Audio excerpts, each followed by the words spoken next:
По итогам опроса, проведенного Торгово-промышленной палатой Кыргызстана в 2018 году, 40% предпринимателей, принявших участие в мини-исследовании, основной проблемой ведения бизнеса в стране назвали объем социальных отчислений и налогов на труд. Еще 15% отметили сложность администрирования именно этих отчислений. А вот, согласно результатам опроса, проведенного еще в 2014 году, большинство участников, 80%, назвали социальные выплаты в Кыргызстане очень высокими. 15% назвали их приемлемыми, и лишь 5% ответили, что налоги невысокие. Несколько лет назад Всемирный банк проводил в Кыргызстане исследования по теневой экономике, и выяснилось, что именно неподъемные социальные выплаты толкают бизнес в тень. В Кыргызстане социальное отчисление и подоходный налог в сумме составляют 37,25% от заработной платы. И если ваша зарплата 10 тысяч сомов, то с этой суммы государство в виде налогов и отчислений забирает каждый месяц 3725 сомов. На руки вы получаете 6275 сомов. Из перечисленных с вашей зарплаты денег 1000 сомов – это подоходный налог. Он составляет 10% заработной платы. В пенсионный фонд также работник перечисляет 10% от зарплаты, или тоже 1000 сомов. Из них 800 сомов перечисляются на пенсии для нынешних пенсионеров, остальные 200 сомов в государственный накопительный пенсионный фонд. Иными словами, копятся на вашу будущую пенсию. Ваш работодатель перечисляет еще 17,25% от вашей зарплаты, или 1725 сомов социальных отчислений. 1500 сомов идут также в пенсионный фонд на пенсии для нынешних пенсионеров. 200 сомов, или 2% от заработной платы, идут в фонд обязательного медицинского страхования. Оставшиеся 0,25% или 25 сомов в фонд оздоровления трудящихся. Значит, если вы получаете 10 тысяч сомов, учитывая все налоги и отчисления, которые делаются с вашей зарплаты в размере 3725 сомов, вы ежемесячно откладываете на свои пенсионные накопления 200 сомов, а это всего 5% от общей суммы всех отчислений с вашей заработной платы. Джодар Умошев – владелец кофейни. До пандемии его заведение было площадью 500 квадратных метров, где работали около 30 человек. Но пандемия COVID-19 внесла свои коррективы в бизнес Джодара. Ему пришлось съехать в помещение поменьше и сократить штат. Мы вынуждены были на 2-3 месяца отправить сотрудников в отпуск без содержания. Сейчас обратно возвращаемся в колею. Понемногу восстанавливаем работу. Конечно, сейчас нам очень сложно приходится с выплатой социальных отчислений. Впрочем, вопрос социальных отчислений перед кыргызстанским бизнесом стоял остро и до пандемии. Это одна из основных причин, которая толкает бизнес в тень и в итоге приводит к несправедливой конкуренции. Насколько я знаю, сейчас говорят, что 50% экономики Кыргызстана в тени. Они не платят социальные отчисления, некоторые не платят и другие налоги. Из этого вытекают две несправедливости. С одной стороны, для нас социальные отчисления неподъемны, плюс к этому те, кто не платят эти налоги, создают нам неравную конкуренцию. То есть получается, в этой стране те предприниматели, которые честно платят налоги, получают двойной удар. Даже просто экономически выгоднее не показывать заработную плату, просто платить налог на прибыль. Тут получается несколько взаимосвязанных проблем с вот этими высокими социальными отчислениями. Во-первых, это неформальная занятость. Во-вторых, не все платят одинаково эти социальные отчисления. И тяжелее всего приходится малому и среднему бизнесу. Но тот факт, что бизнес вынужден скрывать число сотрудников из-за неподъемного бремени социальных отчислений, не говорит о том, что этот бизнес теневой, говорит Гульнара Ускинбаева. Из-за этого бизнес, нельзя сказать, полностью уходит в тень.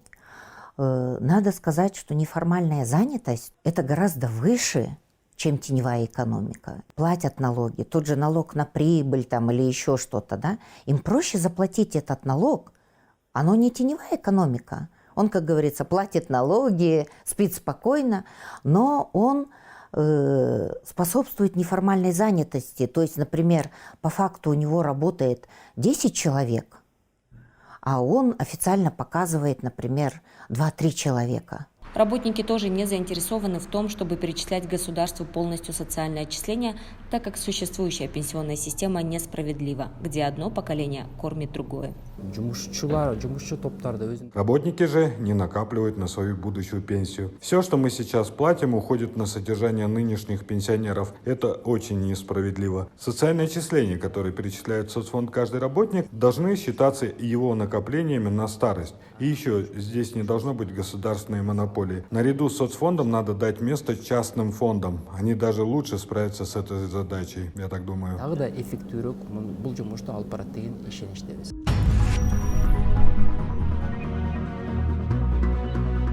В 2019 году Джугурку Кенеш внес дополнения в налоговый кодекс и законы о тарифах страховых взносов по государственному социальному страхованию, о государственном социальном страховании.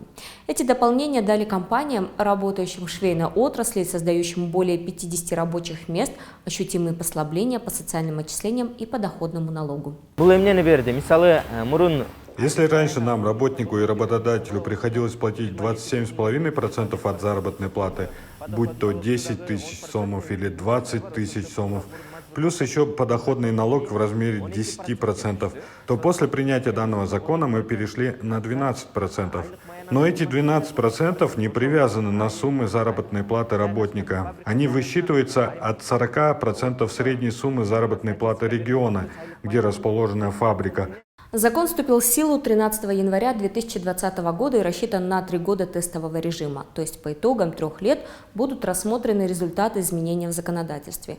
Но уже сейчас есть компании, которые благодаря налоговым льготам расширяют производство, выходят на новые рынки.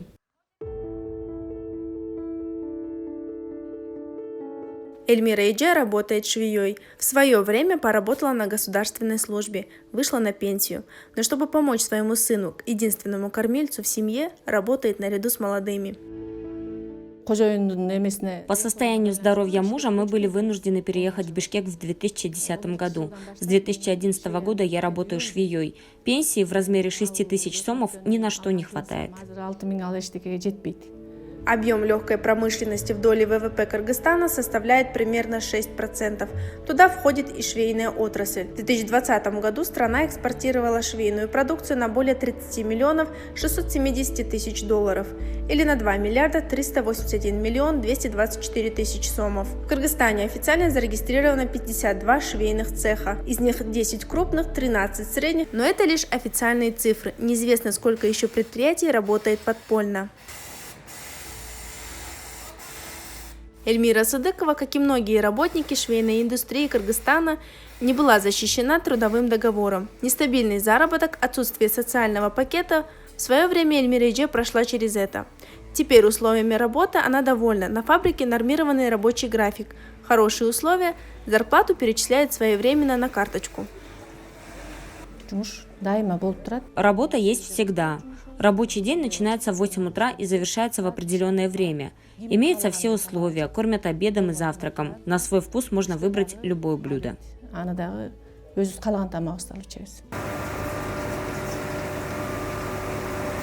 Транстекстиль – одна из немногих компаний швейной индустрии Кыргызстана, которая работает легально, выплачивая государству все налоги, в частности социальные выплаты. В этом в первую очередь была заинтересована сама компания. Трудовое соглашение с сотрудниками позволяет решить одну из главных проблем бизнеса Кыргызстана – утечка кадров. Мы решили проблему текучки кадров. Заработную плату начали перечислять в банковские карточки. Появилась стабильность. Улучшились трудовые взаимоотношения, и нам выгодно, когда кадр работает долгое время и повышает свою квалификацию. Большой плюс для работников – это то, что если им нужно будет брать кредит, могут показать справку о своей заработной плате.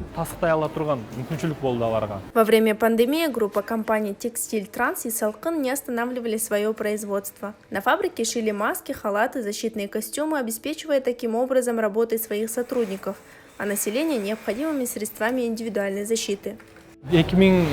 Если посмотреть итоги 2020 года, несмотря на пандемию и на сокращение налоговой нагрузки, мы социальное отчисление выплатили на уровне предыдущих годов. Мы добились того, что смогли обеспечить прозрачные отношения со своими работниками.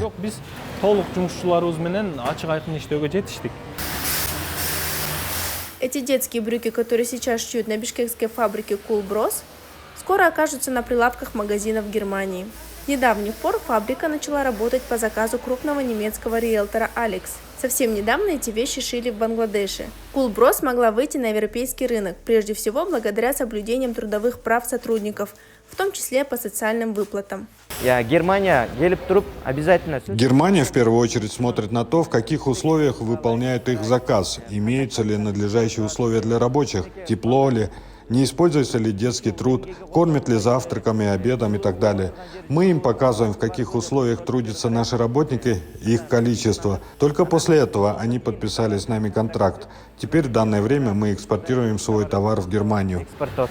Фабрика обеспечивает работой 500 человек. 95% продукции идет на экспорт в Россию, Белоруссию и Казахстан. Фабрика работала легально с самого начала, но бремя в виде отчислений в социальный фонд в размере 27,25% от заработной платы и плюс 10% подоходного налога было неподъемным как для компании, так и для работников. Мы начали показывать открыто всю прибыль, заработную плату работников и также налог на прибыль. Самое главное, теперь мы можем подавать на различные гранты и проекты, открыто указав все свои данные, в том числе количество людей, трудящихся у нас на фабрике. В документах, где прописан льготный налоговый режим для швейной отрасли, есть недочеты, которые мешают более мелким компаниям воспользоваться преимуществами закона, говорит глава текстильного комитета бизнес-ассоциации ДЖИА Амир Закиров. Но по его словам, то, что правительство услышало чаяние бизнеса, уже большой шаг вперед. И это позволит продумывать дальнейшие шаги по развитию отрасли. Но обратно же есть моменты, когда не все компании понимают, для чего это создано, почему это нужно. И второй момент, как им пользоваться. Как нужно регистрировать, что нужно делать, как нужно работать, где надо проходить регистрацию, кому какие отчетности давать. Знает один или два компании, хотя в Кыргызстане насчитывается более 40 компаний, которые работают как юридические лица, но в меньшей степени и они используют этот режим. И сейчас сказать, ни в одной из соседних стран такого режима нет. Ни в Узбекистане, ни в Казахстане, в том числе в России. Этот режим позволяет быть конкурентоспособным. Этот режим позволяет работать в белом. Этот режим позволяет привлекать инвестиции, потому что это хорошая площадка. Государство всегда заинтересовано собирать больше налогов, поэтому еще ни один состав правительства не осмелился провести реформу по социальным выплатам, боясь, что если снизится налоговая нагрузка, то доходы в госказну резко упадут. Но опыт Грузии демонстрирует совершенно иное. Экс-глава доходов Грузии, один из непосредственных участников грузинских реформ Георгий Цхакая, очень наглядно на примере реформы времен Саакашвили рассказал, как сокращение налогов на труд в Грузии увеличило поступление в бюджет.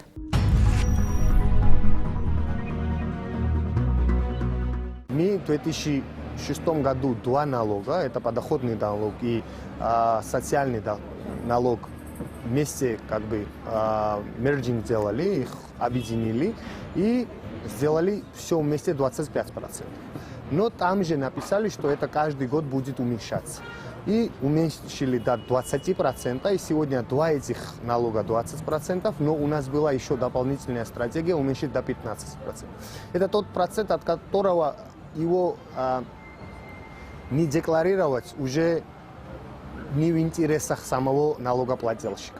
А когда речь идет о 37%, это очень большая сумма, как вы понимаете, поэтому придумывают всякие схемы, как надо отклоняться от этого налога. Пример Грузии показывает, что хоть и мы упростили и уменьшили налогообложение, но увеличилось поступление в бюджет в разы. И в Кыргызстане есть прекрасный кейс, который наглядно демонстрирует, как сокращение налоговой нагрузки увеличивает налоговые поступления в бюджет. Всего 9 лет назад сектор IT Кыргызстана находился в тени, соответственно, в казну не поступали доходы в виде налогов. В 2011 году был принят закон о парке высоких технологий Кыргызской Республики. Резидентам парка, IT-компаниям, 80% продукции которых идет на экспорт, установили специальный налоговый режим.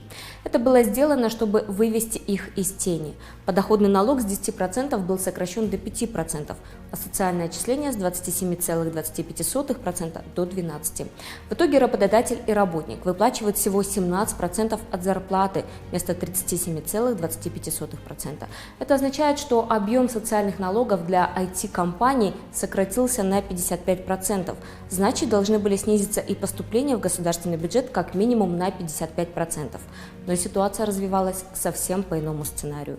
Закон был принят еще в 2011 году, но в полную силу заработал только в 2013 году. Это видно в цифрах. Уже в 2014 году количество зарегистрированных в Кыргызстане IT-компаний возросло на 167%. В государственную казну поступило почти 1,5 миллиона сомов в виде социальных отчислений, что было на целых 327% больше по сравнению с показателем 2013 года. А выплаты по подоходному налогу выросли и вовсе в 4 раза, составив 2 миллиона сомов. В следующие годы мы видим рост по всем направлениям IT-сектора. С каждым годом растет количество компаний и создаваемых ими рабочих мест. Выплаты в казну в виде социальных отчислений и подоходного налога тоже постоянно растут. Всего 8 лет назад в Кыргызстане было зарегистрировано всего 3 компании, которые обеспечивали работой 59 человек. В госказну в виде подоходного налога и социальных отчислений было перечислено 750 тысяч сомов, а по итогам 2020 года в Кыргызстане насчитывается уже почти 100 IT-компаний. Создано 750 рабочих мест, а доходы, которые получает государство в виде соцотчислений и подоходного налога, составляют более 38 миллионов сомов. Это, на первый взгляд, кажется парадоксальным, что, снижая налоговое бремя, государство собирает больше налогов. Но на самом деле это логично, потому что как только социальные выплаты стали подъемными и оптимальными для бизнеса, IT-компании начали выходить из тени и платить налоги. Получается, государство, помогая бизнесу, заработало больше. Все эти примеры наглядно показывают, что снижение социальных отчислений дает возможность предпринимателям вести бизнес прозрачно. При этом выигрывает и государство, собирая больше налогов. Тем более сейчас, в эпоху пандемии, государство во всем мире поддерживает бизнес, потому что именно бизнес, а не государство, создает рабочие места, предотвращая обнищание населения. По прогнозам Всемирного банка, к 2021 году каждый третий кыргызстанец может остаться за чертой бедности. По данным организации, на конец 2020 года уровень бедности в республике составлял 31%. Прогнозы Всемирного банка свидетельствуют о том, что в нынешнем году бедных станет еще больше – на 4% или до 35%. Во время пандемии многие потеряли работу, властям нужно заниматься созданием новых рабочих мест. Для этого необходима целевая поддержка малого и среднего бизнеса. Помимо беспроцентных кредитов и грантов, нужны налоговые послабления, поэтому именно сейчас вопрос снижения социальных отчислений и реформирования пенсионной системы как никогда актуальны.